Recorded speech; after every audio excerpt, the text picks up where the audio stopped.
महिषासुर नाम का एक दैत्य हो गया था और 100 सालों तक उसने सब देवताओं से लड़ाई करी और जीत गया। जीत कर क्या किया? प्रकृति से उसकी व्यवस्था छीन ली, चंद्रमा से चंद्रमा का अधिकार छीन लिया। अग्नि जिस व्यवस्थित रूप से प्रकृति में उदित और प्रवाहित होती है, उसने उसमें भी बाधा डाल दी, तो उसने अग्नि के भी सहज अधिकारों का हनन कर दिया। इसी तरीके से सूर्य, वरुण, मित्र और इंद्र जो सब देवताओं के राजा हैं, इन सब के अधिकार महिषासुर ने छीन लिए। आशय क्या है?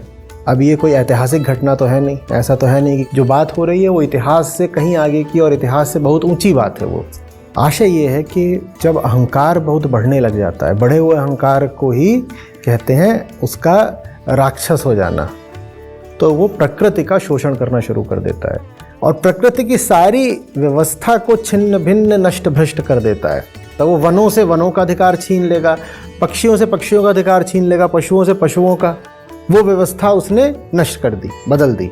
तो ये बताओ, ये जो बात हो रही है कि एक राक्षस था जो पूरी प्रकृति पर चढ़ बैठा और उसने प्रकृति के पूरे तंत्र को अव्यवस्थित कर दिया, ये बात किसी एक समय पर घटी थी या आज घट रही है घटना?